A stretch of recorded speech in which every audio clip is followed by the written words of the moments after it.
भारत ने श्रीलंका का कोलंबो पोर्ट अपने नाम किया।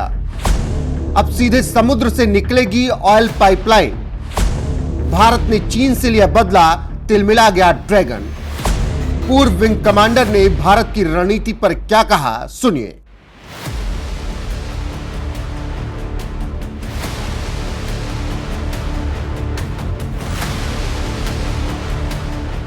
श्रीलंका में भारत ने एक बहुत बड़ी डील कर ली है, जिसके बाद चीन को निश्चित तौर पर इससे परेशानी हुई होगी। आपको बता दें कि चीन को झटका देते हुए श्रीलंका के सबसे बड़े कमर्शियल शिपयार्ड में बहुमत की हिस्सेदारी भारत ने हासिल की है और 51% की यह हिस्सेदारी जब कोलंबो डॉकयार्ड पर भारत ने हासिल की है, तो इसको कहा जा रहा है कि हम्बनटोटा बंदरगाह का बदला चीन से भारत ने ले लिया है। अब कितना महत्वपूर्ण हो जाता है भारत की इस हिस्सेदारी को लेकर, क्या कुछ इससे भारत को फायदे होंगे, ये हम समझेंगे। मेरे साथ इस वक्त विंग कमांडर पुष्कल द्विवेदी रिटायर्ड हैं। बहुत बहुत स्वागत सर आपका। नमस्कार सर, जब हम्बनटोटा पर चीन का कब्जा हुआ था तब खूब सवाल उठे थे, लेकिन अब कोलंबो डॉकयार्ड पर भारत की इस 51% हिस्सेदारी को किस तरीके से देखें? जी रोहित जी, बहुत शुभ समाचार है और मैं बिल्कुल ये जितने भी डिप्लोमैट्स इसमें लगे हैं और सरकारी जो भी प्रतिनिधि इस डील को सफल कराने में लगे थे, सबके लिए बहुत बड़ा अचीवमेंट है। हम सब भारतवासियों के लिए बहुत बड़ा अचीवमेंट है, क्योंकि स्ट्रिंग ऑफ पर्ल्स की जो नीति चाइना की थी, जैसा आपने कवर किया कि हम्बनटोटा पे उसने प्रेशर डाल के डेड डिप्लोमेसी करके उसने जब कब्जा किया, तो वास्तव में चिंता का विषय था। और जिस प्रकार जिबूती और ग्वादर को मिला करके हम्बनटोटा से स्ट्रिंग ऑफ पर्ल्स बना करके इंडियन ओशन पे चीन अपनी बादशाहत का कायम करना चाहता था, मुझे लगता है ये बहुत ही शुभ समाचार है जो कोलंबो में भारत को, वो भी 51% का, यानी कि भारत की से होगी, भारत के ही एक तरीके से अंडर में रहेगा वो बंदर का, वो बहुत बड़ा एक अचीवमेंट है। न सिर्फ इकोनॉमिक अचीवमेंट है बल्कि एक मिलिट्री अचीवमेंट भी है। सर, जब ये खबर आपसे कुछ घंटे पहले आई तो उस बीच भारत के उपराष्ट्रपति श्रीलंका दौरे पर थे और उस दौरान बातचीत हुई श्रीलंका के राष्ट्रपति से भारतीय उपराष्ट्रपति की कि श्रीलंका से भारत तक ऑयल पाइपलाइन को लेकर चर्चाएं हुई। तो क्या भारत एक नया रास्ता देख रहा है मिडिल ईस्ट के जंग के बीच? बिल्कुल बिल्कुल, देखिए ये डबल डिप्लोमेसी कही जाती है।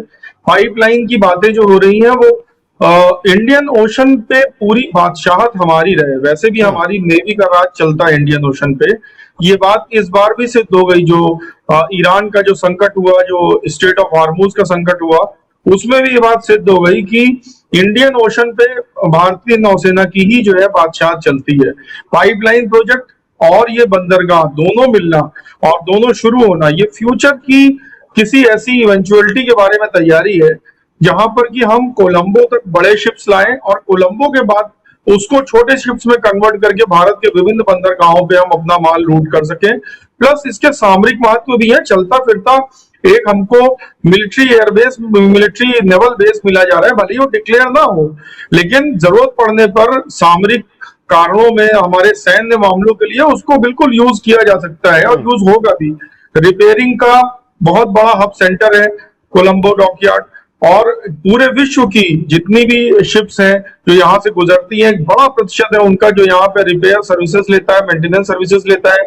तो भारत का क्लाउड पूरे इंडियन ओशन में बढ़ाने के लिए एक बहुत अच्छा कदम है।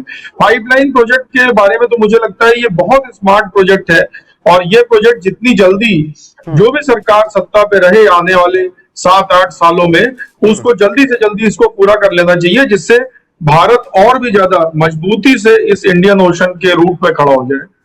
सर, कोलंबो डॉकयार्ड से दुनिया का 1/3 से ज्यादा बल्क कार्गो और दुनिया भर के तेल शिपमेंट का 2/3 हिस्सा गुजरता है।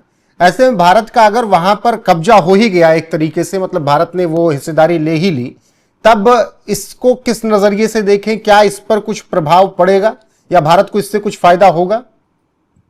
नहीं, बिल्कुल भारत को बहुत फायदा होगा। इससे फायदे सामरिक भी होंगे, आर्थिक भी होंगे, और जिससे सॉफ्ट पावर कहते हैं भारत की, वो भी बढ़ेगी। देखिए, जब हम एक डॉकयार्ड लेते हैं अपने कब्जे में, तो वो सिर्फ डॉकयार्ड नहीं है, वो समुद्री उतनी सीमा की जो परिधि में जो एक्टिविटीज हो रही है वो भी कंट्रोल करने का राइट मिलता है।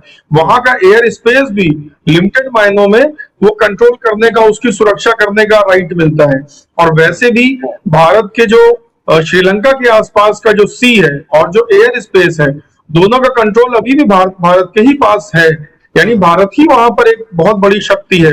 तो अब उसमें हमको एक ग्राउंड में एक नेवल बेस भी मिल गया है। नेवल बेस मतलब कि अभी तो वो बेस वैसे नेवी का बेस नहीं है, मिलिट्री बेस नहीं है पेपर्स में, लेकिन चूंकि हमारा है तो अब हम उसमें बहुत सारे अपने हित साधन कर सकते हैं, जो कि यहाँ दर्शक आपके समझदार है, समझ जाएंगे। और तो एक तरीके से समझिए हमको एक पैर टिकाने के लिए एक बहुत बड़ा ग्राउंड मिल गया है, जिसमें हमारी फ्यूचर की स्ट्रेटेजिक फोर्सेस भी, इकोनॉमिक फोर्सेस भी अपने पैर टिका सकती हैं। सर ये कैसे संभव हो पाया? क्योंकि जब क्या वही कारण है, जब क्राइसिस में थी पूरी दुनिया तो भारत ने भी हाल फिलहाल में श्रीलंका को इतनी मदद दी, वो चाहे तेल हो, गैस हो, या इससे पहले जब क्राइसिस थी वहां पर तख्ता पलट हुआ उस समय भारत ने मदद भेजी हो, कैश से लेकर सुई से लेकर हर एक चीज, नमक तक भेज दिया भारत। क्या भारत की जो डिप्लोमेसी पिछले 2-3 साल में श्रीलंका को लेकर रही उसकी वजह से ये संभव हो पाया आज?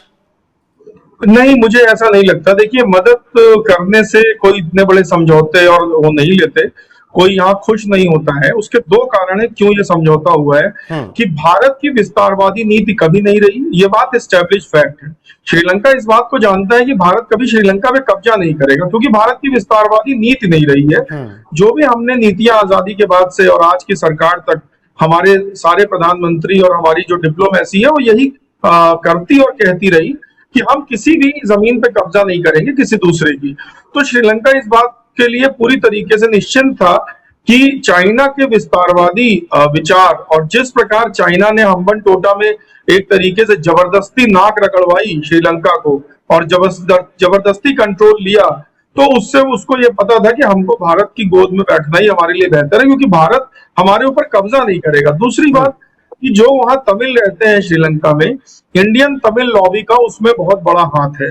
अब देखिए, ये सारे डिप्लोमेटिक और इंटेलिजेंस ऑपरेशंस रहते हैं। भारत के जो तमिल इन्फ्लुएंशियल लोग हैं, जिनका श्रीलंका में बहुत अच्छा इकोनॉमिकली और पावर क्लाउड में हाथ है, उनको साथ लेकर के एजेंसीज, डिप्लोमेसी इस तरह की डील्स करती हैं। तो मुझे लगता है ये सफलता इन दोनों कारणों से मिली कि भारत का चरित्र, भारत की डिप्लोमेसी और नीतियों का चरित्र बहुत क्लीन है। और दूसरी बात ये कि जो हमारे तमिल लोगों का इन्फ्लुएंस है वहां पर, उन्होंने भी मदद की है इसमें। सर, श्रीलंका और बांग्लादेश दो ऐसे अहम पड़ोसी जिनको भारत को साथ लेकर चलना होगा। भारत के नजरिए से यह बेहद महत्वपूर्ण है, क्योंकि अगर यहां पर कुछ होता है तो उसका असर भारत पर पड़ता है।